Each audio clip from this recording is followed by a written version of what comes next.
이렇게 면회가고 있을 때 참 행복해. 부부의 꿈이었던 보기 아들이었습니다. 좋고 그잖아. 되게 해서 정말 착한데 왜 이런 일이 일어나면서.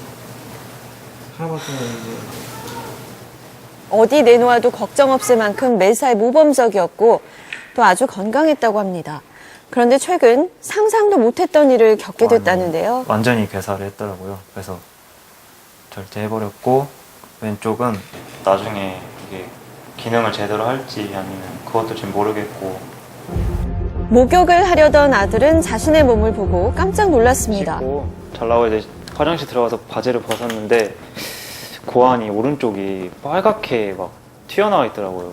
너무 크게. 그래서 곧장 병원을 찾았지만 상황은 심각했는데요. 평가 사진을 보여주는데 왼쪽에는 혈류가 보여요. 통하는 게. 근데 오른쪽은 혈류가 아예 아무것도 안 보이고 네. 완전히 괴사된 걸로 나오더라고요. 수술해서 괴사해서 절개를 해야 됩니다.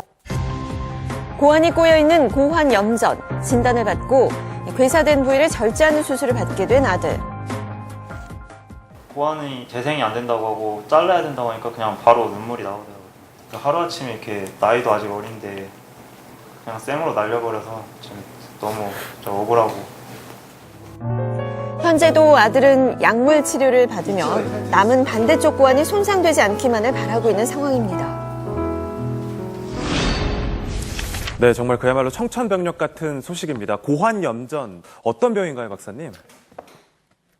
고환이라는 장기는 여러분 어떤 기능을 하시는지 잘 아실 거고요. 고환에 영양을 공급하는 혈관들하고 그다음에 정자가 이동하는 통로가 이런 정색이라는 걸 통해서 연결이 되어 있습니다. 네. 그런데 이 줄이 어떤 원인에 의해서 꼬이게 됩니다.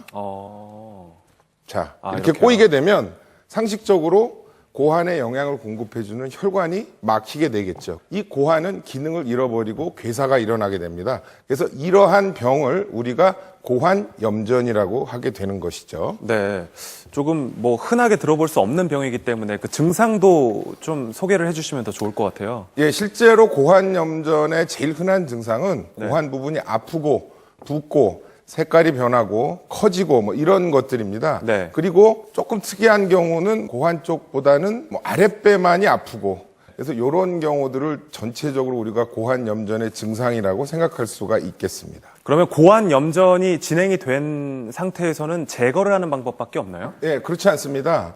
원칙적으로 염전이 생긴, 즉 꼬이고 난 후에 4시간에서 6시간 안에 어떤 치료를 하든지 이 꼬인 걸 풀어주면 정상적으로 쓸 수가 있겠죠. 고환이 아프다 그러면 물론 병원에 가시겠지만 특히 의사 표현을 잘못하는 신생아라든가 아주 어린 애들이 계속 아프다 그러면서 고환이 약간 이상해 보인다 그러면 반드시 병원에 가서 진찰을 하셔야 될 것 같은 상황입니다. 네, 말씀해 주신 것처럼 빠른 진단과 치료가 좀 중요해 보이는 고환염전인데요. 환자의 가족들은 이 골든타임을 놓친 것이 의료진이었다고 주장을 하고 있습니다. 함께 들어보시죠. 고환염전은 복부 통증으로 시작됐습니다. 이제 계속 하복부 쪽이 아프더라고요. 병원 도착할 때쯤이면 거의 뒹굴 정도였어요. 응급실에 도착하자마자 혈액 검사와 복부 CT 등 각종 검사가 굉장히 수술해야 이루어졌는데요. 할 것 같아요. 뭐 그런 식으로 얘기만 딱 하고는 그냥 수술실로 간 거예요. 그게 다예요. 병원의 진단은 급성 충수염. 아들은 충수를 잘라내는 수술을 받고 이틀간 병원에 입원해 있었습니다. 배꼽 밑에랑 구멍 뚫은 부분들이 계속 아팠고요. 걷지도 못하고 그다음에 소변도 못 나서 소변줄 계속 끼고 그렇게 해서 이틀을 일단 입원해 있었거든요. 그리고 퇴원 직후 고환 괴사를 발견하게 된 건데요. 퇴원 수술하고 여기 집에 왔는데 제가 이제 씻으려고 화장실에서 바지를 벗었거든요. 근데 바로 오른쪽 고환이 빨갛게 부어 있는 거 봐가지고 바로 이제 택시 타고 다시 병원을 갔거든요. 하지만 다시 병원을 찾았을 때는 이미 치료의 골든타임을 놓쳐 고환 절제 수술이 불가피한 상황이었습니다. 무슨 근거로 맹장 수술을 응급으로 판단해서 수술했는지 전 그게 제일 궁금하고요. 그걸 왜 놓쳐서 고환을 이렇게 가만히 냅뒀는지도 저는 그것도 제일 좀 억울하고. 이에 병원 측은 환자가 한 번도 고환 통증을 호소한 적이 없었고 걸어서 퇴원까지 한 점으로 보아 임상적으로 납득하기 어려운 부분이 있지만 치료 과정에서 의도하지 않은 결과에 이른 점을 유감으로 생각, 합법적인 절차에 따라 보상을 하기 위해 노력하고 있다는 입장입니다. 가족은 여전히 지금의 상황이 믿기지 않는다고 말합니다. 저희 4대 독자거든요. 결혼도 해야 되고 앞으로 가정도 이루고 2세도 낳아야 되는데 부모는 아들의 몸과 마음에 남은 상처가 걱정스럽습니다. 박사님, 지금 현재 환자의 상태는 어떤가요? 문제가 됐던 오른쪽 고환은 절제가 된 상태고요. 네. 하나 남아있는 고환이 정상적으로 기능할지 안 할지는 조금 더 두고 봐야 되는 상황이고 네.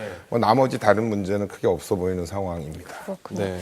지금 가족들이 제일 답답해하는 부분이 처음에 응급실에 갔을 때 이 고환 염전을 진단하지 못했다는 건데 박사님 이 부분 어떻게 보시나요? 아랫배가 아프다. 그것도 특히 맹장이 있는 오른쪽 아랫배가 아프다 하고 왔을 때 사실은 진단이 쉽지는 않았을 것 같은데 환자가 병원에 갔을 당시에 맹장염을 의심을 해서 찍은 CT상에 이미 이상이 좀 발견이 돼 있습니다. 네. 예, 그래서 이해를 돕기 위해서 CT 사진을 좀 보면서 설명을 드리도록 하겠습니다. 네. 이 사진은 어디냐면 사타구니 주변을 나타내게 된 거고요. 근데 이쪽이 고환이게 되겠고요. 네. 조금 예, 보시면 건가요? 오른쪽이 왼쪽에 비해서 좀 커져 있고 네. 음영도 조금 거뭇거뭇하게 볼 수가 있겠죠. 이소견은 사실은 정상적인 고환에서는 절대 일어날 수 없는 일이고요. 실제로 CT를 밑에까지 봤다면 그냥 넘어갈 수는 없는 사진이라고 저는 판단을 하고 있습니다. 네. 근데 이 환자가 고환 염전이 아니라 충수염 판정을 받고 수술까지 진행되지 않았습니까? 이게 네.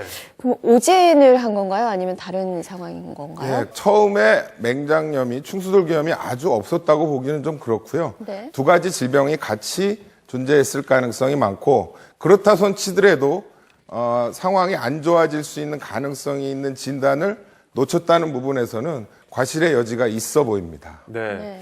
박사님이 말씀하셨지만 CT에서 이 고환 염전을 놓친 건 병원 측의 명백한 과실이라고 보이는데 책임을 물을 수 있을까요? 네. 우리 논문을 보면 고환염전인 경우에 이게 복부 통증으로 이렇게 발현하는 경우들이 좀 있습니다. 네. 환자가 이제 복부 통증으로 왔는데, 충수염을 의심하고 CT를 찍었단 말이에요. 근데 CT상에서 충수염뿐만 아니고 고환염전의 소견에 부합하는 소견이 나왔기 때문에 이 부분을 놓친 부분은 명백한 과실이라고 볼 수 있습니다. 20대 초반에 고환 한쪽이 없어졌다는 건 정적으로 굉장히 큰 고통일 수 있거든요. 그렇죠. 이런 부분에선 당연히 정적 손해에 대한 배상이 이루어져야 된다고 생각합니다. 네. 자, 이번 사건 마지막으로 좀 박사님의 말씀을 좀 듣고 싶어요. 이번 사례를 통해서 우리가 좀 생각해봐야 될 점이 어떤 게 있을까요? 반드시 명심해야 될 것은 자기가 확인하지 않을 검사는 하지 마라. 이런 말씀입니다. 사실은 CT상에 명백하게 보였기 때문에 저거는 뭐 사실은 어떻게 보면 의사 입장에서 할 얘기가 없는 겁니다. 그래서 어떤 검사든지 처음부터 끝까지 다 본인의 눈으로 확인하는 그런 진료 태도가 좋을 것으로 생각을 합니다. 네. 의료 분쟁 차트 오늘은 여기까지입니다. 오늘도 두 분 말씀 고맙습니다.